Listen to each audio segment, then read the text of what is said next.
I've tried to make this video several times now, and I kept wondering whether or not it was a good idea. But truth be told, I feel like it has to be made because occasionally the conversation comes up about whether or not Jeepers Creepers should come to Dead by Daylight. I see it on the subreddit, I see it on the forums, I even see it on Twitter once in a while. Somebody will be like, "What licensed killers do you want to see come to Dead by Daylight?" And inevitably, there's going to be more than a few people who say Jeepers Creepers. And it's not hard to see why. Jeepers Creepers is one of the most iconic monster movies, I think, of my generation. I am a millennial. I was born in 1993. And Jeepers Creepers came out when I was very young. And more than that, Jeepers Creepers was actually my introduction to horror, kind of. I was around 11 years old, the year's 2004, and I went into my dad's room to ask him a question. On the TV was the movie Freddy vs. Jason. There's a scene in that movie where Freddy is coming out of the bathtub full of blood, and he screams, "That hockey punk! He won't stop!" as he kills the dude in the bathroom. This scared the ever-living dog shit out of me as a kid, to the point where I refused to take a bath or a shower for a full week and a half. Finally, sick of my mother screaming at me to wash my stinky ass, my dad sat me down and forced me into a horror movie marathon where he taught me how to compartmentalize and separate fiction from reality.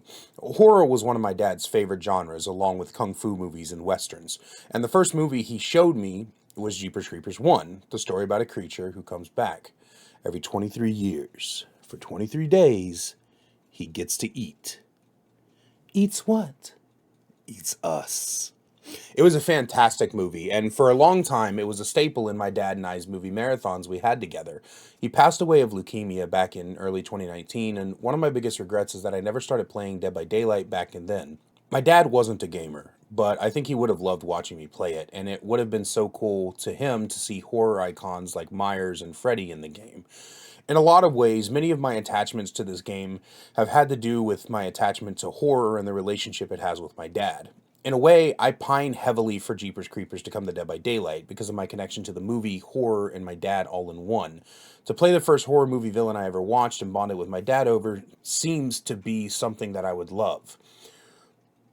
But there is a massive elephant in the room, one that needs addressing. I'm going to throw up a trigger warning here, mentions of child molestation and pornography. Obviously, I won't be showing it and I won't be describing it in extremely graphic detail, but we will be talking about it. So if that's a lot for you, and trust me, I understand, sorry, I will leave a time code where I finish talking about it on screen now. Let's talk about Victor Salva, the director, writer, and creator of Jeepers Creepers. In 1988, around 13 years before the release of the first film, Salva was arrested for sexual abuse of minors and possession of child pornography. The victim at the time was the 12-year-old child star of Salva's movie, Clown House. He molested and filmed the act like the sick fuck that he is.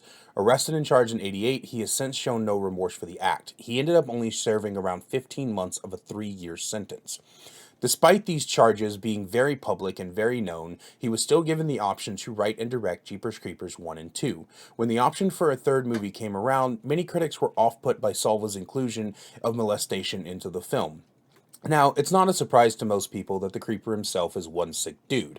In the first film, he became obsessed with the main character's eyes, going so far as to sniff them because they, quote, reeked of fear. In the second film, the first victim of the Creeper is a prepubescent boy, and the main protagonists of the film are high school students. Molestation making its way into the third film should be no surprise. That being said, the discovery of a huge portion of my childhood was created by a pedophile was a shock to my system. I swore no matter how long I had been waiting on Jeepers Creepers 3, I would not watch it, and I still haven't. However, I did manage to pull this fucking disgusting line from an article written about the movie. The context is two of the characters, Addison, the molestation victim, now 18, and a character who is romantically interested in her, talking about what her stepfather did when she was 13. The romantic interest then says, and this is a direct quote, "Can you blame him though? I mean, look at her. The heart wants what it wants." This is some of the most disgusting shit I've ever heard. This was written directly by Salva, and it shows not only a complete lack of remorse, but a complete lack of understanding of the impact that he did. horror is a genre that is known for reality and some very sickening realities as well. And I'm not saying that putting molestation in your story is necessarily a sign that you yourself are a molester, but when you have main characters who we're supposed to be rooting for react in the way that this person had them react, it makes you kind of pause for thought and wonder what the hell is actually going on. Dark themes in horror are fine. They're great to write and they can actually play into the horror. More often than not, they play really deep into the horror. That's why the really off-putting and disturbing rape scene in the Rob Zombie remake of Michael Myers, that's why I'm not like begrudging Rob Zombie for that, because that's a really dark horror theme right there. But you need to be able to approach these themes with care and respect. And I'd say the pinnacle of disrespect is for you, the perpetrator of these crimes, to then write them in as a plot element and then have another character completely disregard the trauma of the action.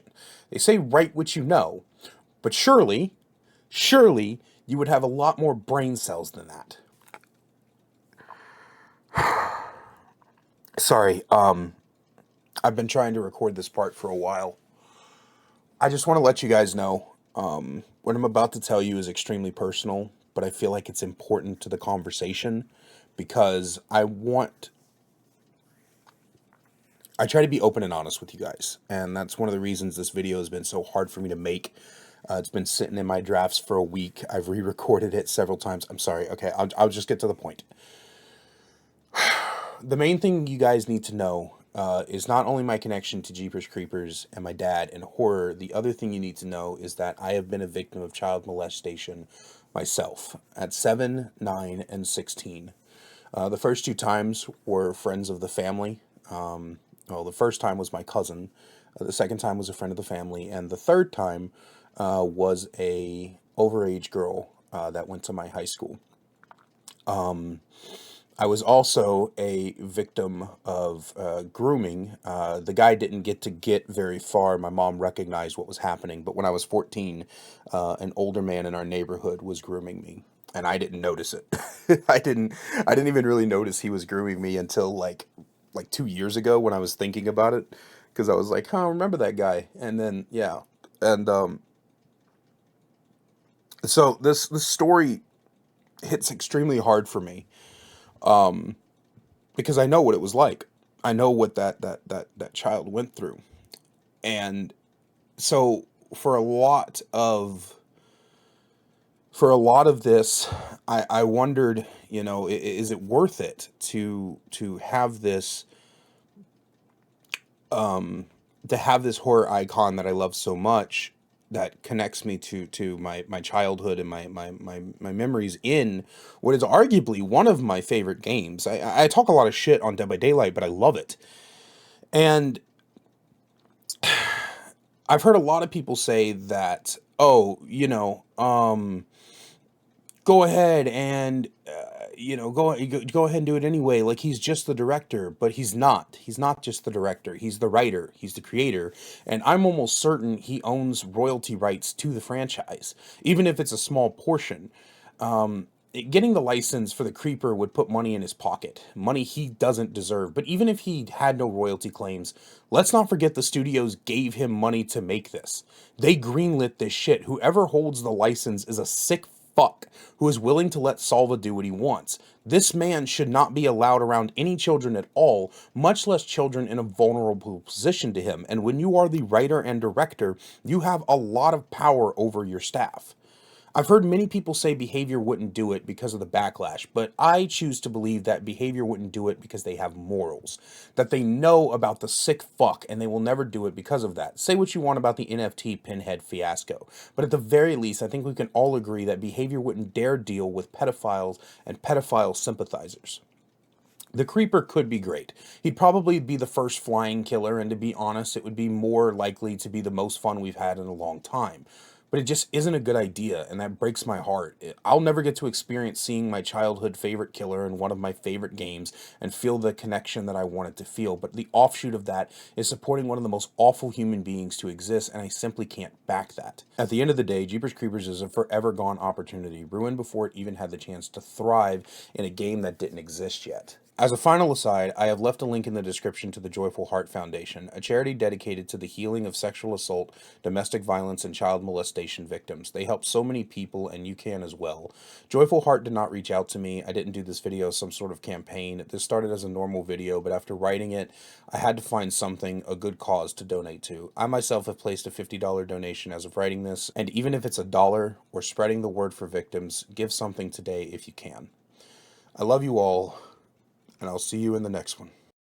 Normally, I'd have some sort of end screen here, subscribe, check out my other videos, but I couldn't do that this time.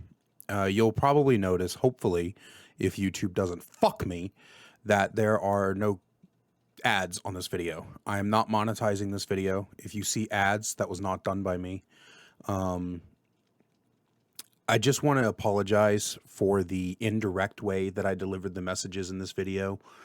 I didn't want to do it overlaid with a game screen like I always do. I wanted to do it face to face, but the tears kept coming, and I didn't want you guys to see me cry. Even if you might have heard it in my voice, I didn't want you guys to see me cry.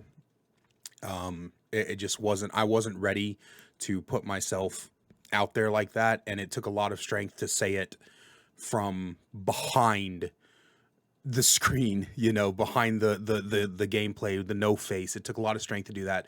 It would have taken more strength to do it face to face. So I hope you guys forgive me for that part, but I really do hope that you reach out to the Joyful Foundation if you can, or that if you know somebody who's been a victim of this kind of thing, you reach out to them, tell them they're loved, tell them they're cared for. But other than that, guys, this is my kind of replacement for that end screen. So once again, have a good night, guys.